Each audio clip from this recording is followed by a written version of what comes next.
మీ ఆరోగ్యం మీ చేతుల్లో channel subscribers అందరికీ నమస్కారం. నాన్న, మిమ్మల్ని నేను ఈరోజు 5 క్వశ్చన్స్ అడగబోతున్నాను. మీరు దీనికి సరిగ్గా సమాధానం ఇచ్చినట్లయితే మన సబ్స్క్రైబర్స్ డయాబెటీస్ రాకుండా ఉండడానికి జాగ్రత్తలు తీసుకుంటారు. ఫస్ట్ క్వశ్చన్, నడక అనేది ప్రతి ఒక్కరి జీవితంలో దివ్య ఔషధం లాంటిది. నేను మిమ్మల్ని నడక గురించి 3 విషయాలు అడగబోతున్నాను. దీంట్లో ఏది ఎక్కువ ఇంప్రూవ్ చేసుకుంటే పెద్దవాళ్ళు డయాబెటీస్ రాకుండా జాగ్రత్తలు తీసుకోగలుగుతారు? మొదటిది ఎక్కువ సేపు, రెండోది ఎక్కువ వేగం, మూడోది ఎక్కువ దూరం. మంచి క్వశ్చన్ అమ్మా, వెరీ గుడ్ క్వశ్చన్ అమ్మా. ఇప్పుడు నడక అన్నది నువ్వు చెప్పినట్టు అందరి జీవితంలో దివ్య ఔషధం. నడిస్తే కనుక 90% ప్రాబ్లమ్స్ సాల్వ్ అయిపోతాయి.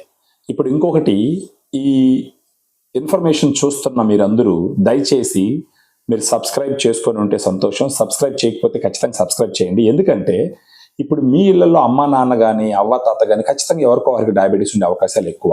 పక్కింటిలో ఉండేదానికి అవకాశం ఎక్కువ, లేదా మీ ఫ్రెండ్ సర్కిల్లో వాళ్ళ అమ్మా నాన్నకు కానీ అవ్వ తాతకు కానీ ఖచ్చితంగా డయాబెటీస్ ఉండే అవకాశాలు చాలా ఎక్కువ. కారణం ఏంటంటే మనకు ప్రపంచంలో ఇండియా పాపులేషన్లో నెంబర్ 1 ఉంది. ఈవెన్ డయాబెటీస్లో కూడా డయాబెటీస్ క్యాపిటల్ అయి కూర్చుంది. సో డయాబెటీస్ వచ్చిన వాళ్ళు ప్రతి ఒక్కరి ఇంట్లో ఉండేదానికి అవకాశాలు చాలా చాలా ఎక్కువ.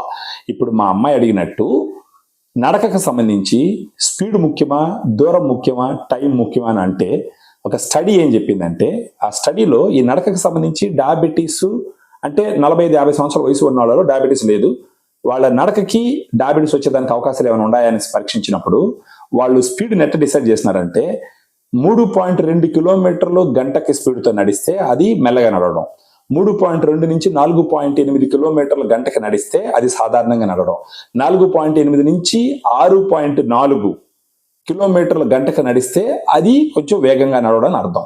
సో వేగంగా నడిచిన వాళ్ళందరిలో డయాబెటీస్ వచ్చే అవకాశం ఆల్మోస్ట్ 28% తక్కువ అని చెప్పేసి వాళ్ళు కనుక్కున్నారు. అంటే మినిమము గంటకి 6.5 కిలోమీటర్ల స్పీడ్ నడిస్తే కనుక వాళ్ళల్లో డయాబెటీస్ వచ్చే అవకాశాలు 28% తక్కువ అని చెప్పేసి ఈ స్టడీలో తెలుసుకోవడం జరిగింది. థ్యాంక్స్ నాన్న, మీరు చెప్పిన దాన్ని బట్టి గంటకి 6.5 కిలోమీటర్ నడిస్తే డయాబెటీస్ రాకుండా ఉండడానికి ఎక్కువ అవకాశాలు ఉన్నాయి. అవునమ్మా. ఇప్పుడు సెకండ్ క్వశ్చన్, ఇప్పుడు డయాబెటీస్ వచ్చిన వాళ్ళ గురించి, వారానికి ఎన్ని గంటలు నడిస్తే వాళ్ళలో కిడ్నీలు దెబ్బతినకుండా, కళ్ళు దెబ్బతినకుండా, నరాలు దెబ్బతినకుండా ఉంటాయి? వెరీ గుడ్ క్వశ్చన్ అమ్మా. ఇంతకు ముందర డయాబెటీస్ రాని వాళ్ళలో డయాబెటీస్ రాకుండా ఉండడానికి నడకకు సంబంధించి మనం అర్థం చేసుకున్నాం. ఇప్పుడు ఏంటంటే డయాబెటీస్ వచ్చిన వాళ్ళలో వారానికి ఎన్ని గంటల సేపు నడిస్తే కనుక వాళ్ళలో కిడ్నీలు, నరాలు, కళ్ళు దెబ్బతినకుండా ఉంటాయి. స్టడీ ప్రకారం ఏంటంటే 1.5 గంట సేపు వాళ్ళు వారానికి గాన నడిస్తే కనుక వాళ్ళలో కిడ్నీలు, నరాలు దెబ్బతినుకుంటుంటాయి. కానీ ఒక పెద్ద స్టడీలు ఏం చెప్పినారంటే 150 నిమిషాలు అంటే 2.5 గంట సేపు వారానికి నడిస్తే కనుక వాళ్ళల్లో కిడ్నీలు పాడయ్యే అవకాశాలు తక్కువ, నరాలు పాడయ్యే అవకాశాలు తక్కువ, కళ్ళు పాడయ్యే అవకాశాలు కూడా తక్కువ. అంటే ఇప్పుడు ఇన్ఫర్మేషన్ మీరు తెలుసుకోవాల్సింది ఏంటంటే డయాబెటీస్ వచ్చిన వాళ్ళలో వారానికి ఎట్టి పరిస్థితుల్లో వారానికి కనీసం 2.5 గంట రోజు నడిస్తే సంతోషం, ఇంక తిరుగులేదు.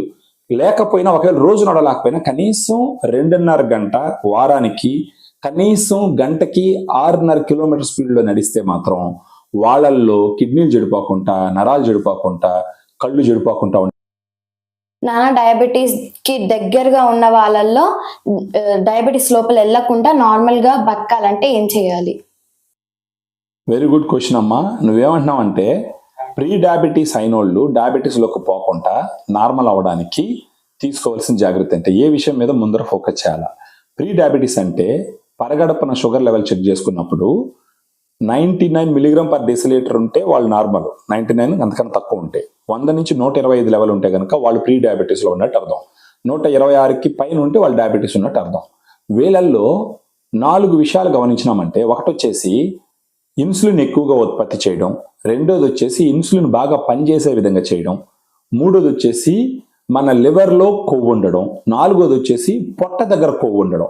ఈ 4 పారామీటర్లు దేన్ని జాగ్రత్త తీసుకుంటే ఈ ప్రీ డయాబెటీస్ ఉన్నవాళ్ళు నార్మల్ అయిపోయేసి డయాబెటీస్ లేకుండా హ్యాపీగా బతుకుతారు.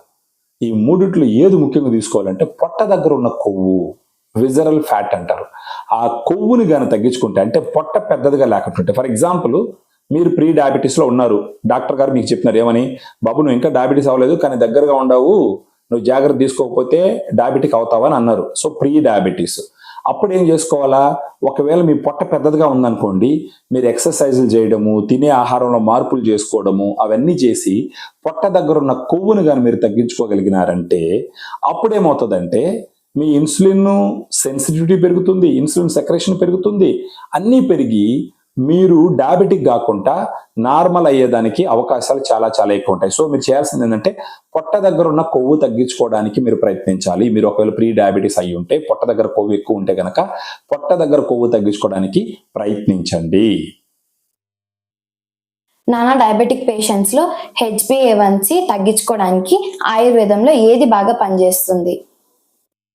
ఇది చాలా ఇంపార్టెంట్ క్వశ్చన్ నాన్న. నువ్వేమన్నావు, HbA1c అనేది ఒక యావరేజ్ గ్లూకోజ్ లెవెల్ని చెప్తుంది. HbA1cని తగ్గించుకోవడం అన్నది ఈ డయాబెటిక్ పేషెంట్స్లో ముఖ్యంగా చేయాల్సిన పని. ఈ HbA1c తగ్గించుకోవడంలో ఆయుర్వేదానికి సంబంధించి ఈ స్టడీలు ఏం చెప్పినారంటే, జీలకర్ర, అల్లం, కలబంద ఆకుల్లో ఉంటుంది కదా, కలబంద ఆకుల్లో అలోవెరా అంటారు, ఆకుల్లో ఉండే జెల్లు, ఆ జిగురు, ఈ మూడిట్లో HbA1c తగ్గించుకోవడానికి ఏది ఎక్కువగా పనిచేస్తుందని స్టడీ చేస్తే వాళ్ళు తెలుసుకున్న విషయం ఏంటంటే, కలబందలో ఉన్న ఆ జిగురు, కలబంద ఆకుల్లో ఉన్న ఆ జిగురు, అలోవెరా లీఫ్ జెల్, ఆ జెల్ తింటే గనక ఈ HbA1c లెవెల్ని సిగ్నిఫికెంట్గా తగ్గించుకోవచ్చు. HbA1c లెవెల్ తగ్గింది అంటే వాళ్ళకి కాంప్లికేషన్స్ రాకుండా అన్ని రకాలుగా బాగుండేదానికి అవకాశాలు చాలా చాలా ఎక్కువ. నానా డయాబెటీస్ ఉన్న వాళ్ళలో సరిగ్గా నిద్ర పట్టక ఉండడానికి కారణం ఏంటి? వెరీ గుడ్ క్వశ్చన్ అమ్మా. ఈ డయాబెటీస్ ఉన్న వాళ్ళల్లో నిద్ర పడడం చాలా కష్టం, వాళ్ళు సరిగ్గా నిద్రపోలేరు. వాళ్ళు నిద్రపోకపోతే మళ్ళీ దానివల్ల చాలా నష్టాలు. ఈ డయాబెటీస్ ఉన్న వాళ్ళల్లో సరిగా నిద్రపోలేదంటే వాళ్ళ డయాబెటీస్ మళ్ళీ పెరుగుతుంది, అండ్ డయాబెటీస్ ఉంటే వాళ్ళకి నిద్ర పడదు, ఈ నిద్ర పడకపోతే మళ్ళీ డయాబెటీస్ పెరుగుతుంది. ఇది చాలా విషియస్ సైకిల్ అనమాట, చాలా ప్రాబ్లమాటిక్. దీంట్లో ఒక 3 ఫ్యాక్టర్స్, అమైనో యాసిడ్ సప్లిమెంటేషన్ వల్ల నిద్ర పడదా, లేదా ఎముకలు బలహీనంగా ఉండడం వల్ల నిద్ర పడదా, లేదా కండరాలు బలహీనంగా ఉండడం వల్ల నిద్ర పట్టదా అన్నది ముఖ్యం. ఈ 3 పారామీటర్లో చూసినారంటే కండరాలు బలహీనత ఉన్నిందనుకో వాళ్ళల్లో నిద్ర పడకుండా ఉండడానికి అవకాశాలు ఎక్కువ.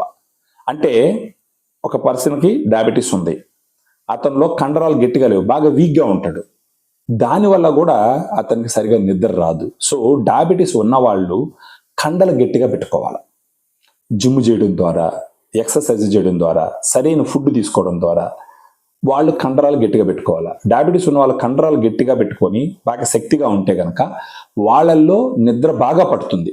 నిద్ర బాగా పట్టిందంటే డయాబెటీస్ కంట్రోల్ కూడా బాగా అవుతుంది. థ్యాంక్స్ నాన్న, 5 క్వశ్చన్స్ కి ఆన్సర్ చేసినందుకు. ఇది ఖచ్చితంగా మన సబ్స్క్రైబర్స్ కి ఉపయోగపడుతుంది. వాళ్ళ డయాబెటీస్ రాకుండా జాగ్రత్త పడతారు. వెరీ గుడ్ నాన్న, థ్యాంక్స్ అమ్మా.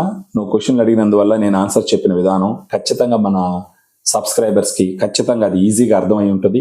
ఆల్రెడీ సబ్స్క్రైబ్ చేసుకున్న వాళ్ళైతే ఖచ్చితంగా వాళ్ళు అర్థం చేసుకొని వాళ్ళ అమ్మ నాన్నకి, వాళ్ళ అవ్వతాతకి, వాళ్ళ చుట్టుపక్కల ఇళ్ళ వాళ్ళకి, వాళ్ళ ఫ్రెండ్స్ వాళ్ళకి షేర్ చేస్తారు. ఖచ్చితంగా షేర్ చేయండి. ఒకవేళ మీరు సబ్స్క్రైబ్ చేసుకొని వాళ్ళైతే ఖచ్చితంగా సబ్స్క్రైబ్ చేసుకొని ఈ ఇన్ఫర్మేషన్ని లైక్ చేయండి, షేర్ చేయండి, 10 మందికి పంచండి.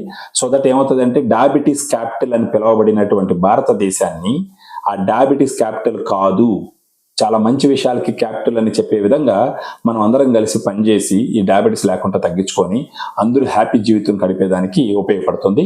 ఖచ్చితంగా సబ్స్క్రైబ్ చేసుకోండి. ఇలాంటి ఇన్ఫర్మేషన్ చాలా చాలా మీ దృష్టికి తీసుకొస్తాను నేను భవిష్యత్తులో. థ్యాంక్ యూ అండి.